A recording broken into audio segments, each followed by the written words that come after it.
Here are 3 ways leaders can use boundaries to save time. Hi, I'm Mel. I'm an exec coach for pre-executives who want to be better leaders in their career. If that's you, make sure you give me a follow.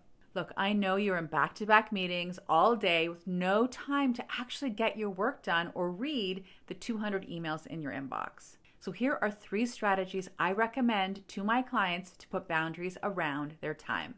The first one freaks everyone out at first, which is to set a boundary around the number of hours you work in a week. The reason the work is never ending is because you don't have a gauge for ending it. You just turn the tap on and never decide to turn it off. But when you set an upper limit, like say 50 hours a week, then that forces you to get really selective about prioritizing which projects you work on and which projects you don't. Second is to set a boundary around your inbox. Before you were a leader, you would try and read all the emails. Now you have too many people wanting your input and copying you on stuff, and you need to be clear with yourself which emails you will and won't read. So my rule was to read everything my boss or client or the C-suite would send me. Other than that, I wouldn't read anything I was CC'd on, and my team knew not to expect me to know that stuff. And the third is to set a boundary around meetings. Everybody's going to want you in everything, okay? Decide which meetings you will and won't go to, which meetings you'll delegate, and which ones are just a hard no. My rule was if my boss wanted me somewhere, I'd go. Otherwise, I'd only go if I was a decision maker. Another option you can use is just to set a cap of 4 hours a day in meetings and then start making some smart choices.